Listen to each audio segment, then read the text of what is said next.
सभापति महोदय, मुझे राज्यपाल के भाषण में बोलने का मौका दिया, आपको बहुत बहुत धन्यवाद। सभापति महोदय, इस भाषण में जिक्र किया गया है कि युवाओं को सरकारी नौकरी हम देंगे। मैं इस बीजेपी सरकार को मैं पूछना चाहती हूँ कि राजीव गांधी युवा मित्र 5,000 लगे हुए थे, इन बच्चों को क्यों हटाया गया?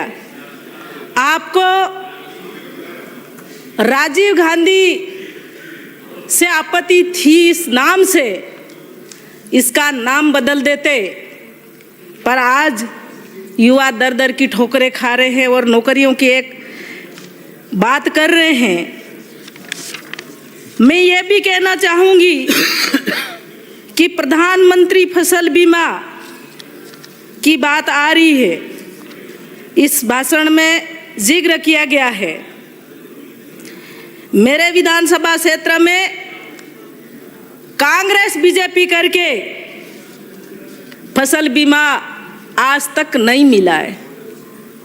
बीमा की तो दूर की बात, खाद तगाद हमारे किसानों को नहीं मिला।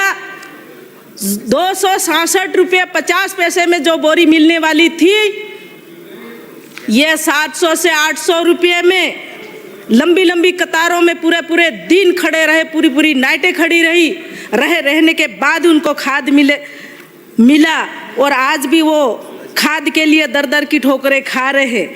यह है बीजेपी सरकार की फसल बीमा योजना।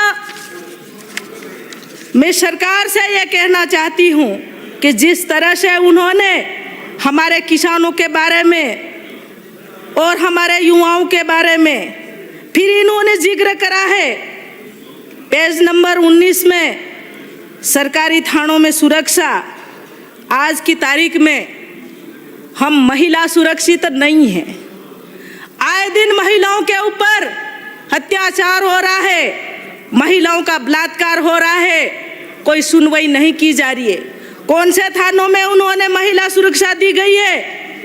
इस सरकार में बिल्कुल हम महिला घर से निकलती हैं तो हमको असुरक्षित महसूस होता है।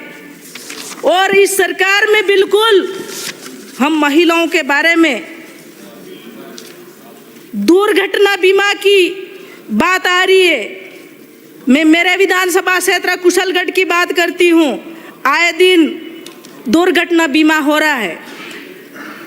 बीमा कौन से किस किस को दिया गया, उसकी सूची कम से कम उपलब्ध करवाए। 2 साल के कार्यकाल में आज तक दुर्घटना बीमा नहीं मिला गया। इनके परिजनों को दर दर की ठोकरें खानी पड़ रही है। दफ्तरों में जाके अधिकारियों से बात करते हैं तो हमने आगे भेज दिया गया है, जयपुर में लंबित पड़ा है, और कौन सी दुर्घटना बीमा की बात की जा रही है। आज जिस तरह से आज पंचायती राज पुनर्गठन की आज उन्होंने किया, एक पंचायत में तो 3,000 की पंचायत समिति बनाई गई और एक पंचायत में 10,000 की बनाई गई, और कहते हैं कि हम सबका साथ और सबका विकास कर रहे हैं। कौन सी विकास की बात कर रहे हैं?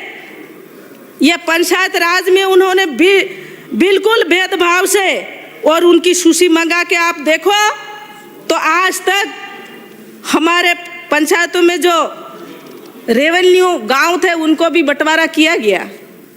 और किसकी बात कर रहे हैं? इस तरह से इस बीजेपी सरकार ने जो वार्डों का गठन किया गया, इस तरह से उन्होंने किया गया है। बीजेपी सरकार में जनजाति और शिक्षा को बढ़ावा देने की बात चल रही है। बात आई है जब पिछली बार बजट में 23 और 24 के बजट में 250 माहबाड़ियाँ आई थी, मैं मंत्री जी से कहना और पूछना चाहती हूँ कि कौन कौन सी विधानसभा में, मेरे विधानसभा टीएसपी क्षेत्र में कितनी महाबाड़ियाँ आपने दी, और ये भी पूछना चाहती हूँ कि जिस तरह से समन्वयक लगे हुए थे, उन समन्वयकों को आपने बिना नोटिस दिए गए इनको हटा दिए। कोर्ट में जाने के बाद, उनको कोर्ट का सहारा लेने के बाद भी आपने उनको नौकरी पे वापस नहीं लगाए। आपने ये भी कहा कि आप तो बाप को वोट देते हो। साहब, आपने देखा है क्या? मैं मंत्री जी से कहना चाहती सभी विचारधारों को, ये सभी विचारधारों से, या कौन सा अगर उनकी उसमें वोट अपने अपनी विचारधारों के रहते हैं, अपनी अपनी विचारधारे। कभी कांग्रेस के होते हैं, कभी बीजेपी के होते हैं, पर इस तरह से आज ये लोग कोर्ट का सहारा लेने के बाद भी आप समन्वय को हटा दिया। और टीएसपी क्षेत्र में टीएसपी लोग लगने चाहिए, आपने जनरल को लगा दिए गए। और बीजेपी में आपने अपने रिश्तेदारों को कहने पे आपने लगाए गए। मंत्री जी, मैं ये भी कहना चाहती हूँ कि जिन शिक्षकों को 3-3, 4-4 महीने हो गए उनको पेमेंट नहीं मिल रहा है, मंत्री जी उनको ये तो पूछो, एक चेक करके देखो। और मैं ये भी कहना चाहती हूँ कि 4-4 महीने तक उनका पोषाहार नहीं आता है। जो पोषाहार आ रहा है, एक रुपये का वो जो पैकेट आ रहा है बिस्किट का, वो है ना, कुत्ते भी नहीं खा रहे। हकीकत में ऐसा पोषाहार आ रहा है, आप उसको देखो मंत्री जी, चेक करो। चेक करने की बात चेक कर लो, कहने की बात नहीं है, चेक करो, चेक करो साहब। आप उसका जो जिसका भी टेंडर हो उसको टेंडर को चेक करके आप देखो। और जिस तरह से आटा जो आ रहा है, नमक आ रहा है, दालें आ रही है, कीड़े आ रहे हैं साहब, मंत्री जी आप देखो एक बार चेक करके। कहने की बात नहीं है, बढ़ावा की बात नहीं है, एक मूंछ की लड़ाई नहीं है, ये हकीकत है। उसको आप देख के, इसको देख के आप चेक करके इस बात को आप करो। जिस तरह से आज बीजेपी सरकार में इस तरह से उनको जिक्र किया गया है।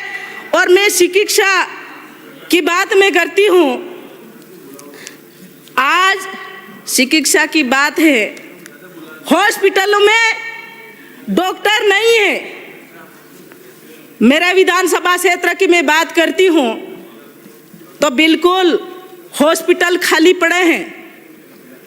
आज तक उसको आपने लगाने का काम नहीं किया है। और मैं ये भी कहना चाहूँगी, जब पिछली बार ब्लॉक सीओ की जो फाइल मैंने मंत्री जी को दी थी, आज तक उसको नहीं हटाया। वो बंदिया पटाके सरकार को नाम डुबाने का काम कर रहा है। आज तक इसको दिखवाने का काम करें। फाइलें आपके पास आई हुई हैं। गर्भवती महिला सोनोग्राफी 2-2, 3-3 साल से मशीनें पड़ी धूल खा रही है, पर इस मशीनों पे डॉक्टर नहीं है। इसलिए हमारे दर दर की ठोकरें हमारे टीएसपी क्षेत्र में लोग रास्ता भटक रहे हैं। और मैं ये भी कहना चाहूँगी कि जिस तरह से आज आप जिस बात को कर रहे हैं कि हम सभी लोगों को साथ में लेके हम काम कर रहे हैं, इधर वाले पक्ष और विपक्ष वास्तविक उसको झांक के देखो। इस बजट में ये तीसरा बजट है, यह कुछ भी नहीं है, यह खोखला बजट है। इस बजट की मैं घोर निंदा करती हूँ। जय हिंद, धन्यवाद।